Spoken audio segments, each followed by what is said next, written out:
걷기는 좋아졌는데 날씨가 추워졌네. 한 3일인가 우리 계속 안 좋더라고요. 할렐루야. 이제 2교시. 자, 구원의 서론 9페이지.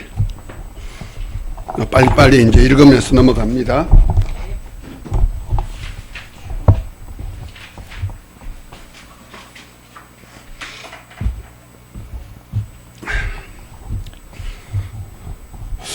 구원은 필연적으로 하나님의 언약과 인간의 죄와 관계되어 있으며 언약 안에서 죄를 씻는 속죄 사역을 동반하고 있습니다.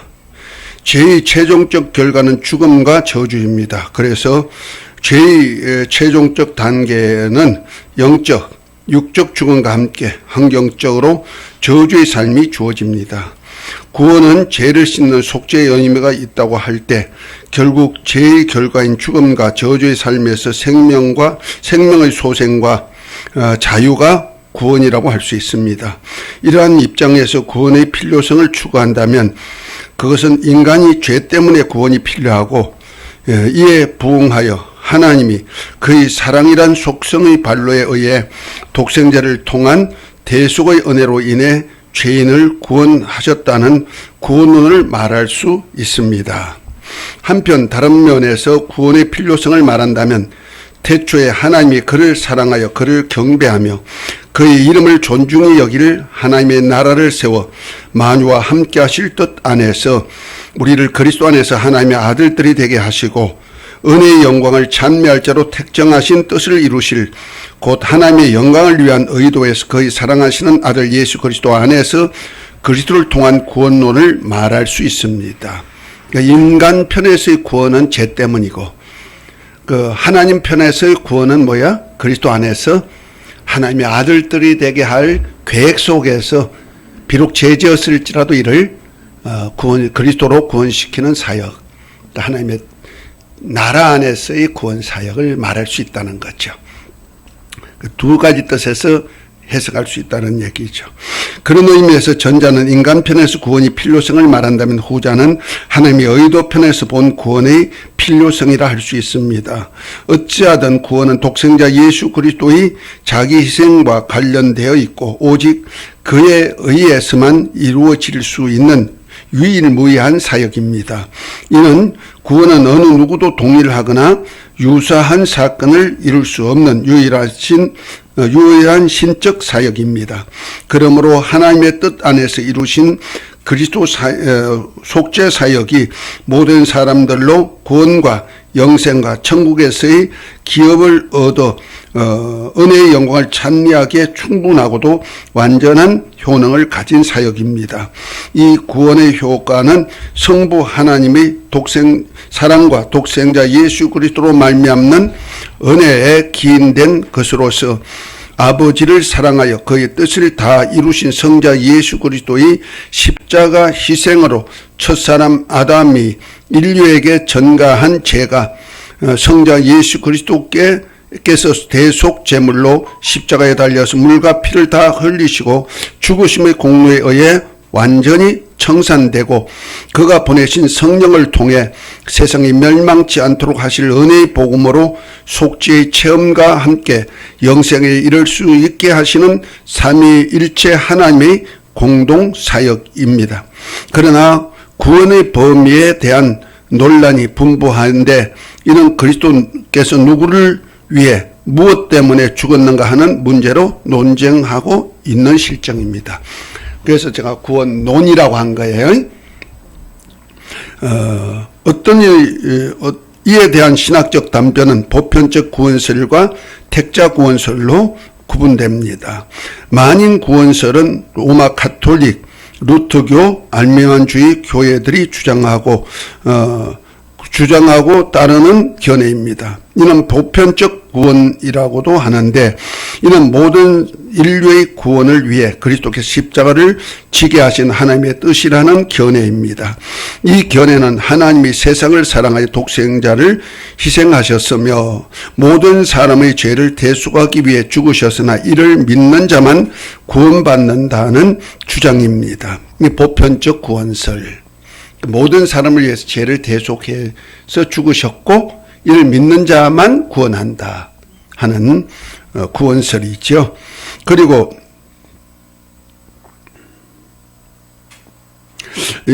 구원에 이르기 위해서는 은혜의 복음이 보편적으로 제공되는 것으로 근거하고 있습니다. 그리고 택자 구원설은 하나님이 창세 전에 구원받기로 선택한 사람을 위해 인자로 오신 하나님의 아들 예수님께서 대속제물이 되어 죽으셨다는 주장입니다. 이 견해는 칼빈주의자들이 주장하는 것으로서 그리스도의 구원의 효과는 보편 구원을 이루고도 남을 정도이지만 그 범위는 창세전에 구원받기로 예정된 자, 곧 택한 자에게만 적용된다는 제한 구원설을 주장합니다. 이 여러 가지 교파 간의 구원에 대한 신학적 논쟁과 함께 과연 성경에서는 이 구원에 대해 어떻게 말씀하시는지, 그리고 성경적 구원의 서정이 어떤 것인가를 본서를 통해 함께 고민하며 연구하고자 합니다. 고민하면서 하는 거예요. 이 얘기 잘못하면요, 2단, 3단 너무 한다면 이쪽 편에서는 맞아, 이쪽 편에서는 2단, 다 자기 편에서만 생각하기 때문에 좀 고민 많이 해야 돼요. 그래서 조심스럽게 지금 하는 겁니다. 자, 그러기 위해서는 구원관에 대한 것을 각 교파마다 구원관에 대한 것을 알아야 되는데, 먼저 유대인의 구원관에 대해서 좀 알아보도록 합니다. 과연 유대인들은 어떤 구원관 가지고 있을까? 자, 우리 임 전사님부터 시작해서 한번 읽어봅니다. 예, 유대인의 구원관. 유대교회에는 따로 정해진 영혼 구원관이 없습니다. 그들에게 구원관이 있다면 그들의 민족사 속에 깊이 뿌리박혀 있는 메시아니즘이 있습니다. 유대인들의 메시아니즘은 그들이 살아온 역사와 깊이 연관되어 있습니다. 아브라함과 이삭과 야곱의 하나님께서 그의 후손을 하나님의 백성으로 삼으실 것과 가나안 땅을 유업하게 할 것을 언약하시고, 하나님께서 언약하신 대로 야곱의 후손을 애굽으로 보내어 400여 년 후에 이스라엘이라는 하나님의 백성을 형성하여서 모세를 통해 출애굽하게 하시고 약속하신 땅을 유업하여 그곳에 살게 하는 언약을 이루시는 것이었습니다.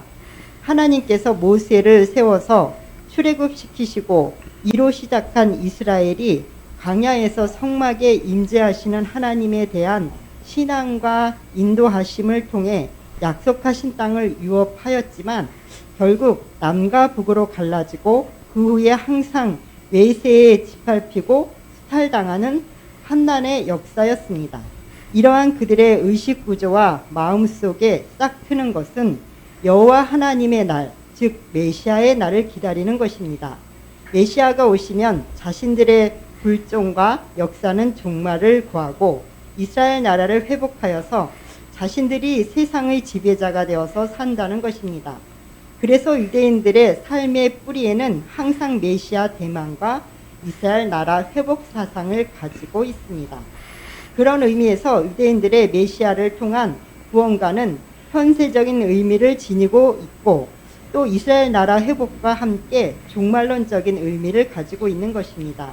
그러나 기독교회의 구원과는 성육신 하신 예수 그리스도를 통해 이루신 대속의 은혜를 믿음으로 영혼인 구원받고 약속된 천국을 소망하며 하나님 나라에서 영생을 소망하는 생활을 말하는 것입니다.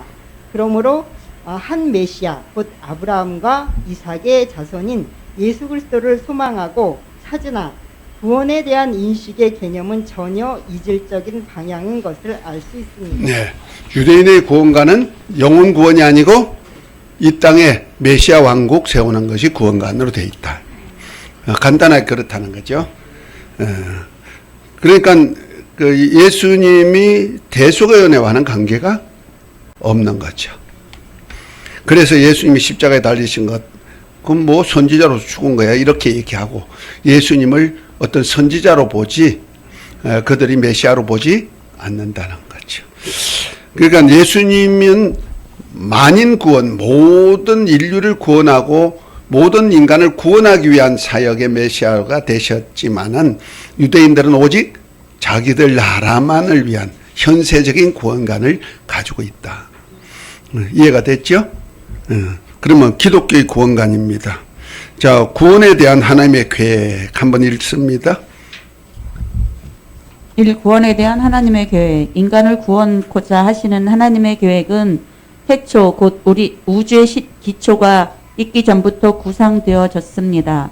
하나님은 그의 구원 사역의 계획에서 집행에 이르는 모든 과정에서 삼위일체이신 하나님의 독특한 자기 현현의 방식으로 진행하셨습니다. 즉 본질 위가 되시는 성부 하나님께서 창세 전에 그리스도 안에서 하늘에 속한 신령한 복을 주실 것을 계획하셨고 본체 위이신 성자 예수 그리스도께서 인자로 성육신하여 대속의 과정을 통하여 성취하셨습니다. 그리고 본영 위이신 성령께서 계획과 성취의 사실을 믿는 자를 통해 권능으로 증거하게 하시고 이를 믿도록 역사하여서 화합하는 자를 구원시키는 역할을 집행하고 계십니다. 그러므로 우리의 구원은 삼위일체 하나님의 사역으로 인한 것입니다. 이는 누구의 부탁이나 청탁에 의한 것이 아니라 하나님의 사랑과 지혜에 기인한 것으로서 하나님의 무조건적인 은혜의 발로에서 시작된 것입니다. 인간 구원에 대한 하나님의 주권적인 지혜가 실제적으로 구원 사역에 적용된 것은 다음과 같은 두 가지의 원리에 의한 것입니다. 그 첫째가 죄의 삭슨 사망이라는 원리와 둘째는 피 흘림이 없은즉 죄 사함이 없느니라는 원리입니다. 이 두 비밀의 정점은 태초에 말씀으로 계신 하나님께서 동정녀를 통해 인자로 성육신하신 것과 그의 안에 있는 하나님의 은혜를 주시고자 십자가에 달려 죽으시고 물과 피를 다 쏟으신 사건입니다. 인자로 성육신하신 그리스도께서 인류의 죄값을 대신 짊어지시고 저주의 십자가에 달려 죽으시고 많은 아들들을 이끌어 영광에 들어가게 하시는 사역을 하게 하신 것입니다. 이로 인해 거룩하게 하시는 예수님과 거룩하게 하심을 입은 우리가 그리스도 안에서 한 하나님의 자녀가 되게 하는 것입니다. 삼위일체로 자존하시는 하나님께서 창세 전에 하신 이러한 구원 계획은 인간의 역사와 이성 속에서 알려지지 않은 비밀로서 존재하여 왔습니다. 그러므로 인해 철학이나 인간의 사변으로는 이 구원 사역에 대한 하나님의 계획을 해석하거나 적용하는 것에는 많은 위험한 요소가 있음을 간구할 수 있습니다. 구세주 예수님께서 십자가상에서의 대속 사역으로 얻은 인류의 구원 사역의 비밀은 온 세상 사람들에게 나타내 공개되어진 것이지만 육신에 속한 세상 사람이나 종교적 이상주의자들에게는 여전히 비밀로 감추어진 것입니다. 그러나 하나님과 그의 보내신 자 예수 그리스도를 믿는 자들에게는 그의 안에 있는 은혜 위에 은혜로 더해 밝히 알게 하시고 예수 그리스도의 증인이 되게 하십니다. 이에 대해 바울은 십자가의 도가 멸망하는 자에게는 미련한 것이요 구원을 얻은 우리에게는 하나님의 능력이라고 했습니다. 네, 수고하셨습니다. 좀 읽기가 그렇죠? 처음 읽는 거라. 그래도 제가 말하는 것보다 간결하게 이렇게 설명이 되어져 있습니다. 그러니까 우리가 혈육 가지고는 세상 철학 가지고는 구원에 대한 이해를 할 수가 없고 다만 믿음 안에 있는 사람, 영적인 사람만이 알 수 있도록 했다 하는 겁니다. 그러니까 육에 속한 사람은 지금도 몰라요. 그러나 영에 속한 사람은 알아. 자, 구원은 전적인 하나님의 선물입니다. 자, 그것도 읽습니다. 구원이란 하나님께서 인류에게 베푸시는 최고의 은혜입니다. 인간은 이 은혜의 수호자로서 수용의 의무만 있지 선택의 권리는 아닙니다. 마귀의 유혹으로 인해 하나님의 말씀에 불순종으로 타락한 인류를 위해 하나님의 사랑은 독생자 예수 그리스도를 이 땅에 보내심으로 구현되었습니다. 그러므로 구원은 절대적인 하나님의 선물인 것을 인식해야 합니다. 구원이라는 하나님의 선물은 인생들을 향한 하나님의 사랑의 발로입니다. 이 구원의 사랑은 지구 능력, 자구 능력이 전무한 인생이 하나님께서 마련하신 구원의 법칙을 통하여 구원의 효력을 체험하게 됩니다. 네, 다시 말해 구원시키는 것은 전적으로 누구에게 손에 달렸다? 하나님의 손에 달렸지 인간 스스로 구원할 수 있는 능력이 있다? 없다. 이걸 얘기하고 있는 거예요. 그러니까 인간이 구원받을 자구력은 없다. 그러나 이 구원은 누가 시켜준다? 하나님의 사랑의 발로에서 우리를 구원시키도록 계획하셨고 그 일을 하나님이 하셨다는 얘기죠. 자, 그렇게 한 구원을 하나님이 이루신 구원을 우리는 그럼 어떻게 하면 되느냐? 세 번째, 예수 그리스도를 믿음으로 구원. 그거 한번 읽으십시다. 예수 그리스도를 믿음으로 구원. 구원은 오직 예수 그리스도를 통해서만 가능하다고 성경은 분명히 가르치고 있습니다. 이 진리는 만고 불멸의 진리로서 기독교 구원론의 진리의 핵심이며 구원론의 절대적인 주제입니다. 구원에 이르는 믿음은 예수 그리스도를 개인의 구주로 믿고 고백하며 자신의 주인으로 모시면서 그분의 뜻대로 살아가는 것을 말합니다. 구원은 이러한 믿음을 전제로 합니다. 이 믿음은 하나님께로부터 비롯되며 특별 계시인 하나님의 말씀을 통한 인간의 적극적인 결단이 요구됩니다. 그 결과 인간의 불완전한 지식의 한계를 극복하여 예수 그리스도를 온전히 인식하게 되고 구원의 확신을 얻게 되며 하나님께서 독생자를 통해 우리를 사랑하심과 같이 이웃과 서로 사랑하는 삶을 살게 되는 것입니다. 네, 이것이 그냥 우리 구원이 하나님이 다 이루셨지만 우리 인간으로서는 하나의 믿음의 주로 주신 분이 있단 말이에요. 그것이 뭐다? 예수 그리스도다. 천하인간이 구원 얻을 이름은 예수 이름밖에 없다. 그것을 말하고 있는 거죠. 그런데 그것을 우리는 무엇으로? 믿음으로 구원받겠다. 여기는 누구든지 거부할 수 없는 하나의 법입니다. 자, 네 번째 한번 봅니다. 믿음과 행함. 믿었으면 됐지 또 행함까지 있어야 되나 이런 얘기들을 많이 하죠. 자, 그에 대해서 한번 봅니다. 우리가 영생하는 하나님의 나라는 하나님의 주권과 진리로 인하여 인간의 영혼과 함께 온 인격과 삶이 새롭게 변화되는 나라입니다. 그런 의미에서 기독교의 구원의 개념은 인간의 영혼과 사회와 그리고 장래의 운명까지 포함하는 전인격적 구원입니다. 그러기에 성도들은 받은 바 복음의 진리를 통해서 자신의 인격과 생활을 하늘나라에 속한 성도답게 새롭게 변화되어 가야 조화로운 신앙이라 할 수 있습니다.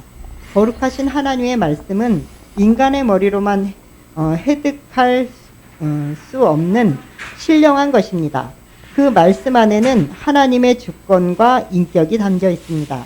그러기에 우리가 순종과 겸손으로 그 말씀에 복종하고 실행할 때에 비로소 구원의 진리를 온전히 체득할 수 있습니다. 이와 같이 전인격적인 응답 자세가 결여된 신앙은 진정 그리스도의 복음 진리를 올바르게 깨달을 수 없으며 한쪽으로 치우치는 신앙인들이 되기 쉽습니다. 하나님의 아들 예수 그리스도를 믿고 서로 사랑하는 말씀에 순종하여 행함으로써 복음의 진정한 의미와 진리를 알게 됩니다. 그러므로 기독교의 구원 신앙은 전인격적이며 응답적인 삶으로 연결되어야 한다는 말씀입니다. 생활과 삶 전체의 열매로 나타나지 않는 믿음은 구원에 이르는 참된 믿음이라고 할 수 없습니다.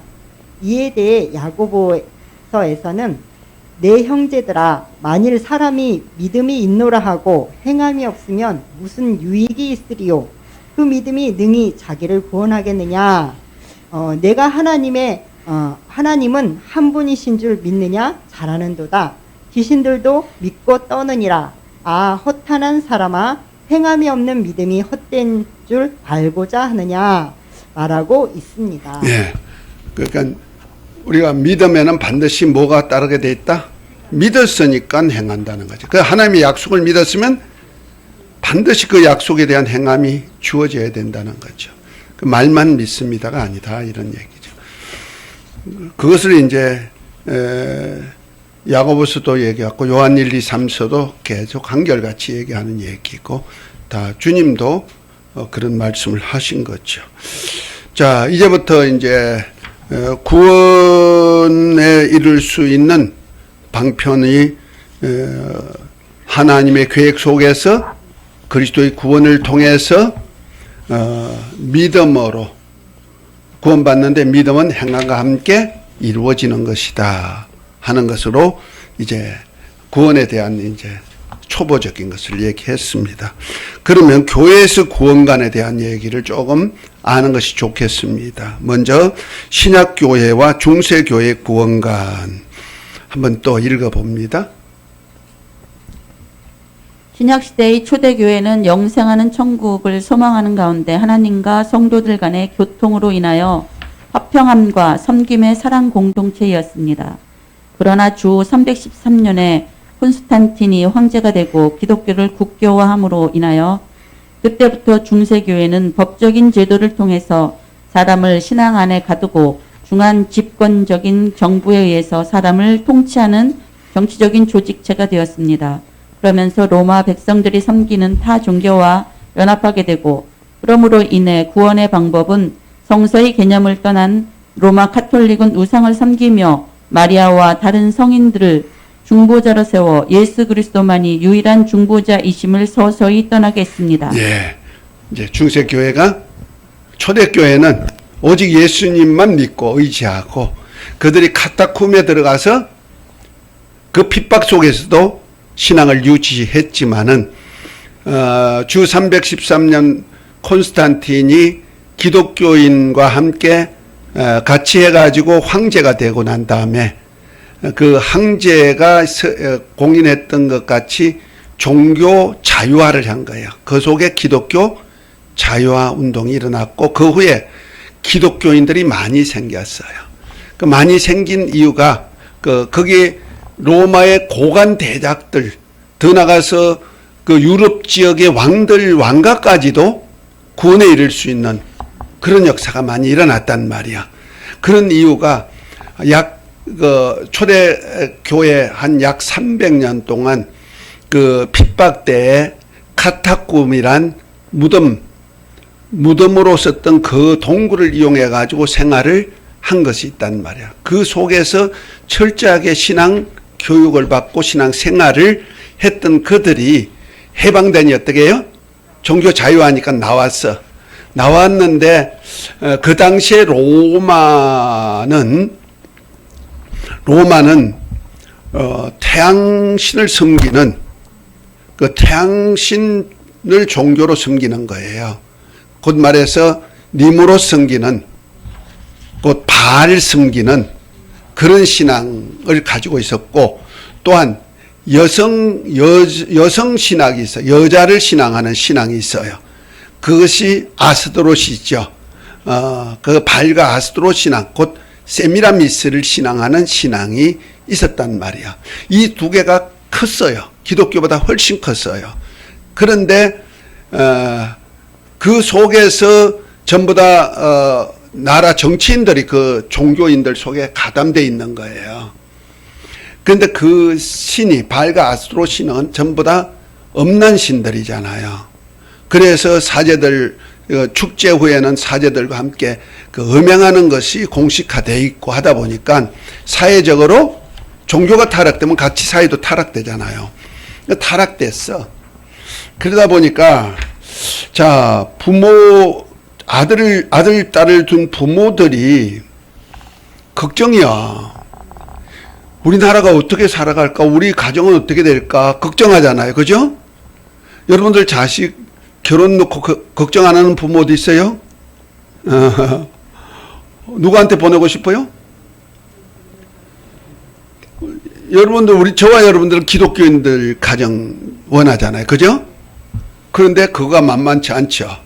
요즘은 돈 많은 사람이면 기독교인 아니든 돈 보고 인격 인격을 보는 거기 때문에 그렇게 선택한다는 말이에요. 그런데 이들 가정도 자기들은 부유했고 높은 자리에 있는데 내 자식 누구하고 결혼시킬까 생각해 보니까 가만히 사회적으로 보니까 기독교인은 그나마 깨끗하고 신앙은 고사쳐놓고 생활이 세상의 소금이고 빛이란 말이야.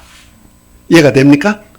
그 300년이라는 세월 동안에 훈련되고 답습된 생활이 습관화가 돼가지고 그들이 생활이 깨끗하니까 누구하고 결혼시킬까?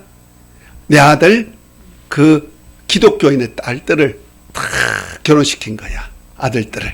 그러면 가부장적인 세계 속에지만은 그래도 여자의 말을 안 들을 사람이 어디 있어? 신사들 나라니까 영국같이. 그러니까 여자를 존중하고 그들이 오면은 주 예수를 믿어라. 그만 너와 내 집이 구원을 얻으라는 말씀이 이루어지는 거예요. 그래서 영국의 왕실도 또 어떤 나라의 왕실도 예수를 믿을 수밖에 없었던 것이 그 집안에 기독교 며느리들이 들어간 거예요.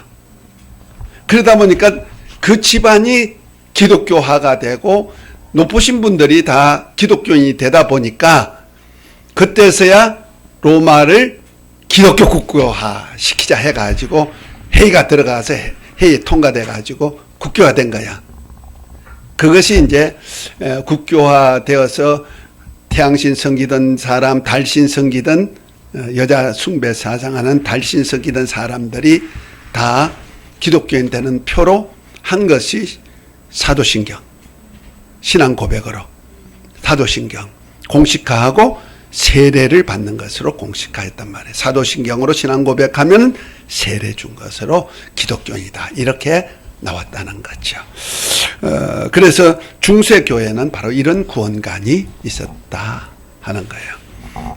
그래서 사도신경하고 원래는 처음엔 침례를 받았는데 침례를 하다 보니까 사람들이 막 어린아이들이 그때 뭐 흑사병이다 뭐 하면서 막 열이 펄펄 난 아들 그 침례 곧 구원이란 설이 있어가지고 구원관이 그렇게 됐거든요. 그러다 보니까 그것 때문에 그만 다른 방법이 없을까 해서 물을 붓는 주술에 그 우슬초 곧 빗자루에다가 찍어가지고 물을 뿌리는 적술에 그러면 간술에 그러면 결국 가서 물로 찍어서 하는 세례 이렇게 해가지고 이렇게 유래가 된 거죠.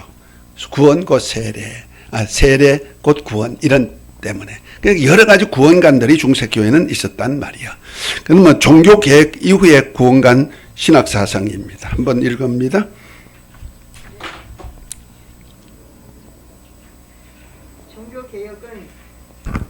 종교개혁은 중세에 부패하고 거짓된 교회를 정화하고 그것에서 이방적인 신화들을 제거하여 교회의 신학에서 특별한 부분을 성서에 맞추어 수정하려는 운동이었습니다. 그러나 실질적인 면에서 살펴볼 때 종교개혁은 하나님의 지적인 혹은 윤리적인 요구 이상의 또 다른 하나의 운동이었습니다. 그것은 성서애로의 복귀였습니다.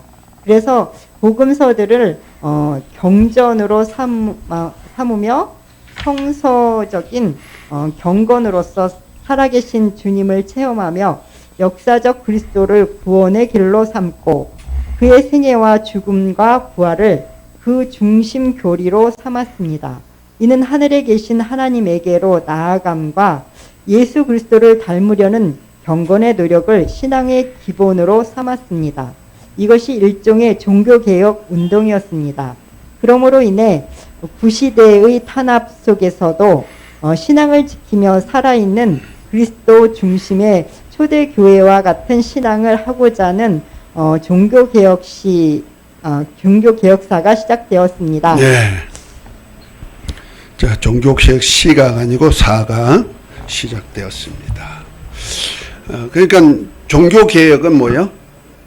믿음으로 구원받는 것과 함께 뭐요? 성경을 경전으로 삼았단 말이야. 그 성경 전서, 성경만 아니고 서신서들도 전부 다 신앙의 모본으로 삼았다 하는 겁니다. 그래서 믿고 말씀대로 거룩한 삶을 살아야 된다 하는 것을 말하고 있다는 거죠. 그런 차원에서 세 번째 구원에 관한 학설들이 있는데요. 루터교의 구원교리, 칼빈주의 구원교리, 그 다음에 세 번째 알미니안주의 구원교리. 요거는 반드시 읽어보세요. 반드시 읽어보세요. 그리고 현대교회에 대칭되는 두 구원관. 자, 요거 한번 읽어봅니다. 4번이요? 예, 4번.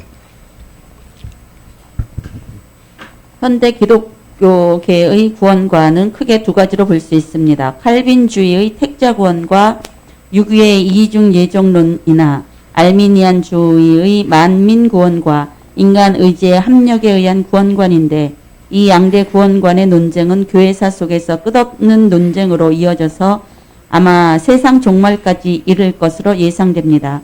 그렇다고 이에 대해 묵인하고 넘어가기에는 신앙 양심에 부담이 되는 것은 사실입니다.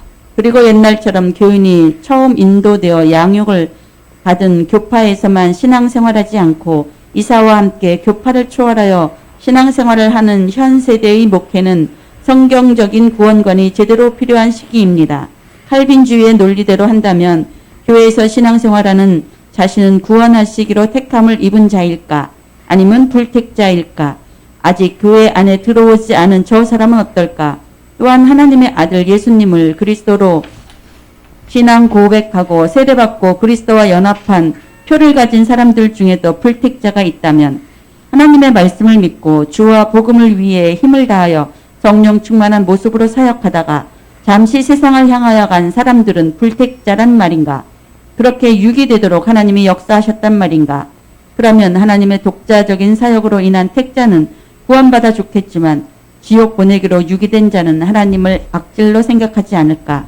아니면 알미니안주의의 논리대로 예수 그리스도의 대속의 은총 이후 성령으로 하나님의 구원 사역을 증거하는 복음을 거부한 인간 의지의 합력으로 인한 결과라는 것인가? 그러므로 인해 인간에 의해 천국과 지옥의 영원한 생활이 결정된단 말인가?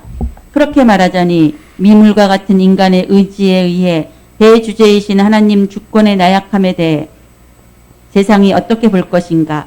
그런 하나님을 전능자라고 소개한다면 무엇이라고 말할까? 이런저런 논리 속에서 자신이 영원히 살아가야 할 영혼을 생각할 때 그냥 넘어갈 수 없는 참으로 골치 아픈 문제입니다. 이런 의미에서 기독교계의 구원관에 대한 논쟁을 먼저 알아보고 그 후에 성경에서 제시한 구원관에 대해 알아보고자 합니다. 예, 수고했습니다. 오늘은 여기까지 하겠습니다. 다음부터 기독교의 구원관 들어갑니다. 좀 재밌죠? 궁금했던가? 수고 많이 했습니다. 다음 시간은 요한복음 강해 시간입니다. 감사합니다.